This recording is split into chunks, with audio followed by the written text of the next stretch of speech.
Hi friends, I'm once again wearing this hairstyle. This is my greasy hairstyle. I feel like in every other video I'm wearing it. Are you one of those types of people who feels like doing absolutely nothing over summer and lays in bed and scrolls through TikTok and Twitter forever and ever and ever? I tend to be one of those people, but I have found some tips and tricks and ways to avoid being one of those types of people and stay productive and motivated over summer. So I wanted to share those with you. So just so you know, pretty much all of these tips have to do with creating a routine for yourself. So that's going to be kind of the idea we focus around this entire time, because creating a routine or creating a schedule is kind of the best way to stay productive. Put things on your list, basically. Now, how do you put things on your list? How are you going to make a schedule for yourself if you have nothing to do over summer? My suggestion at that point is to find anything that will make you have the same thing to do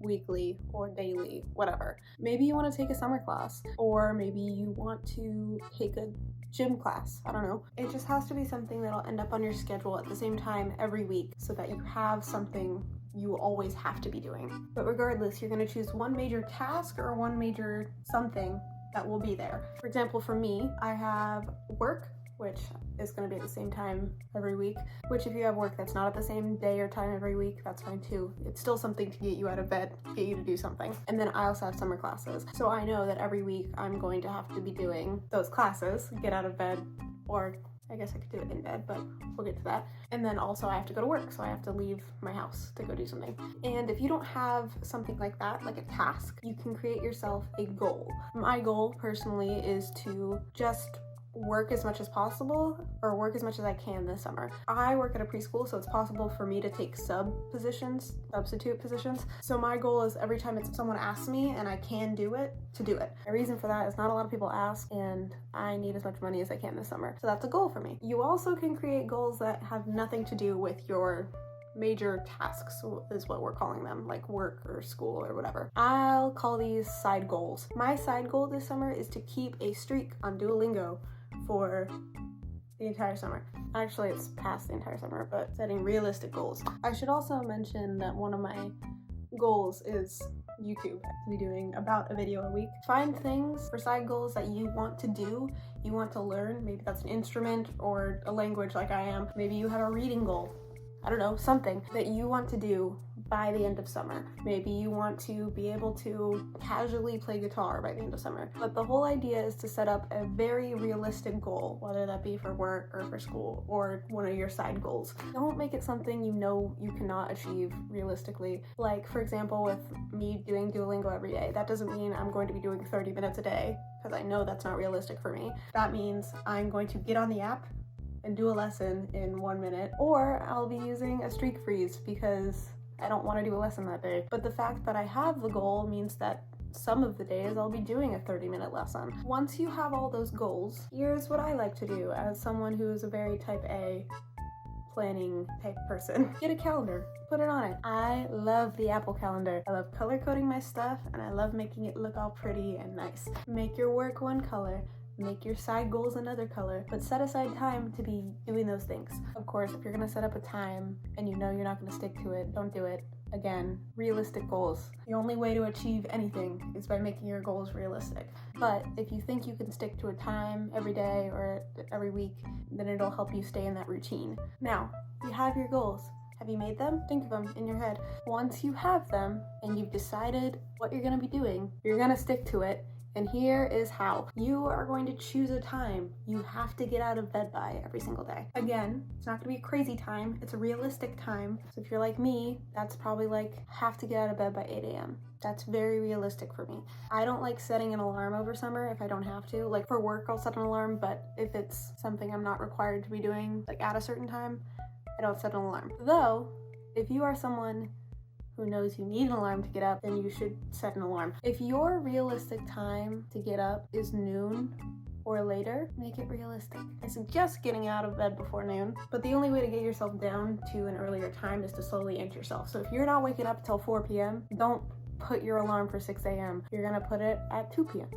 and then you're gonna put it at noon, and it's just gonna slowly inch. Realistic. Now you're out of bed. What do you do now? If you don't have anywhere to be right away, here's what you're gonna do. You're gonna get out of bed. You're gonna make yourself your coffee or your tea or your little drink in the morning. You're also gonna make yourself some breakfast and you're gonna eat, and then you're gonna get ready for the day. And by that I mean you're gonna put on some clothes, or you're gonna shower if you're a morning showerer. I'm a night showerer. I like showering in the morning more, but I work with kids, so I need to shower after working with kids. You're gonna wash your face, put on your makeup if you wear it, and you're just gonna get ready for the day. Personally, I can't get anything done if I am not wearing clothes and feeling ready for the day. So that's why I like to do it pretty much first thing, other than like I like to eat breakfast first usually. But honestly, sometimes I eat breakfast after getting ready because I just can't even fathom making and eating breakfast without like having my body ready. After you are physically ready, you are going to make a to-do list. Maybe it's a mental to-do list. That tends to be what I do a lot of the time if I don't want to like actually write everything down, or if I don't have to write everything down. If you have a lot to do, like if you're taking a summer class and you have a lot of homework to do, write it down. I made a to-do list this morning of all the homework I had to do. On this to-do list, you are going to put the hardest things first. If you're starting with the easy stuff, you're going to get tired after finishing a bunch of easy stuff, and then you're not going to want to do the hard thing. If you finish the hard thing first, you're going to be like, oh, this easy stuff is going to be so easy. But obviously, if there's something more urgent to do before the hard stuff, do that first. So as I mentioned before, it's still summer. You're not just going to be productive, but there are ways to be not productive. There are ways to not be productive, I guess, besides like scrolling. Basically not productive things that are also more productive than scrolling. For example, this sounds ridiculous. I hate this advice. I have always hated this advice. Take a walk. I hate hearing people tell me to take a walk or to just like go work out or something. But who knew that it actually helps? Being outside works to make you feel better, like all of the people have been telling you? That's crazy. That's wild. Oh, it does work. And I don't like that it works, but it does. Being outside is actually nice. Makes you feel good. But maybe you don't want to go take a walk. Maybe you just need to get out of the house. Go get a coffee or something. And if you don't have money to buy a coffee, go sit in a coffee shop and be upset about not being able to buy something. Go sit in a park. You don't have to walk around. You just have to sit in the outside. It makes you feel better to get a change of scenery. Oh, go to the beach. It's summer. I've never been a beach person, but like recently just being able to like sit at the beach, so nice. I love living in San Diego. Just being outside and getting a change of scenery. Oh my gosh, I forgot that the sun is needed to survive. That was me taking in the sun. You have all these tips, right, to stay productive. How are you gonna keep your screen time low? It's not gonna take up your whole day doing these little tasks like going outside and, I don't know, grabbing a coffee, or even doing your 30 minutes of Duolingo, not doing that much throughout your day. You're still going to end up scrolling. Obviously, you can set limits on your phone. I never end up doing it. I always just like stop using it. I don't know why. You can delete social media. I don't want to do that. Don't let yourself scroll when you're feeling upset. Maybe this is me tricking myself into something that's still very unhealthy, but making myself think it's healthy. But if I'm noticing I'm just scrolling through TikTok for a long time, I'm gonna switch to YouTube. My reason for this is because my attention span is awful and I need to get it to be longer. So I like to try and choose a video that's 30 minutes instead of 30 seconds and watch the whole thing. I'm still on social media, I'm still looking at a screen, but it feels a little bit better than just scrolling through TikTok. Also, at least that video is one topic for 30 minutes instead of scrolling and getting a different topic every 30 seconds. That is going from your highest point to your lowest point, back and forth, back and forth. Not healthy. I should just delete TikTok probably, but I like it.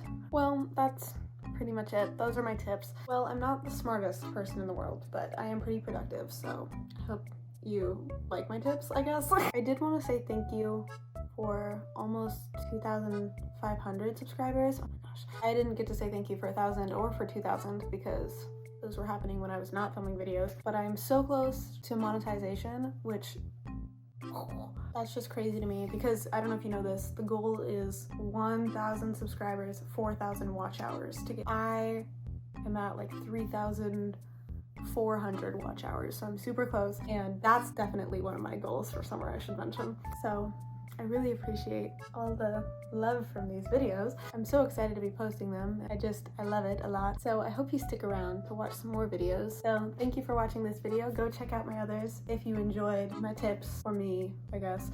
Thank you for watching. I will see you all later. Goodbye!